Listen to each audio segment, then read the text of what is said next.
ሰላም ብዙዎቻችን በተለይ ጌታን ዘግይተን ያገኘን ሰዎች ተመሳሳይ ቁጭት አለን ብዬ አስባለሁ። እኔ ስለሚቆጨኝ ማለት ነው።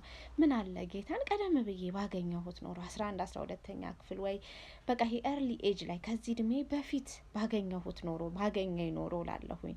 ምክንያቱም በቃ ብዙ ነገሮች እንደማልሳሳት በቃ በህይወቴ ብዙ ነገሮች እንደማላበላሽ ስለማስብ ማለት ነው። ያለ ጌታ የሄድነው መንገድ ያው በቃ የመሰረዝ የማጥፋት ምናምን አይነት ነገር ነው። የሆነ ነገር እናጠፋን እንሳሳታለን ከባድ ነው። ያለ ምሪቱ ስለኖርን ማለት ነው። እንደፈለግን ስለኖርን አብዛኞቻችን ሁላችንም አላልኩኝም እና ግን ጌታ ኖሮበት የኖርነውን ህይወት ደግሞ እናውቀዋለን። እረፍቱን፣ ሰላሙን፣ ደስታውን እናውቀዋለን እና የሆነ ቀን ልክ እንደዚህ አይነት ቁጭት ተሰማኝ። ወይኔ ያልኩኝ ምን አለ ቀድሜ ጌታን ባገኘው ኖሮ፣ ቀድሜ ባወቅኩት ኖሮ፣ ቀድሜ ድምጹን መስማት በቻልኩኝ ኖሮ ብዬ በጣም እንደዛ ደጋግሜ አስባለሁ። ከዛ ግን አሁን የሆነ እንዲህ በቅርብ ቀናቶች ላይ እያነበብኩኝ እያለ እንዲህ የሚለውን አነበብኩኝ።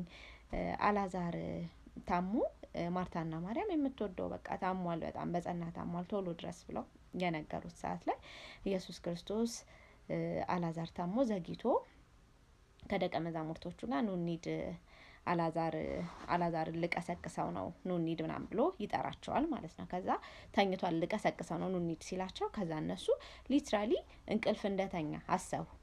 በቃ ስለተኛ ሊቀሰቅሰው ነው ችግር የለውም በሚሉበት ሰዓት ምን አላቸው? እንድታምኑ በዛ ባለመኖሬ ስለእናንተ ደስ ይለኛል አላቸውና አይገርምም? በጣም ነው የገረመኝና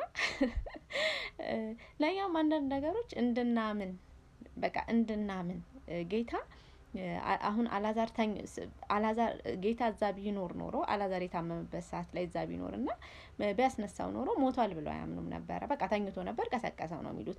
ኢቭን እስከ 3ኛው ቀን ድረስ ቢያስነሳው ራሱ አልሞተም ብለው ነበር የሚያስቡት። ያው አይ ቲንክ በአይሁድ እስከ 3 ቀን ድረስ ሬሳ ይሄ ሞቷል ብለው ሙሉ ለሙሉ ሊነሳ ይችላል ብለው ስለሚጠብቁ ሊነሳ ይችላል ብለው ያምናሉ።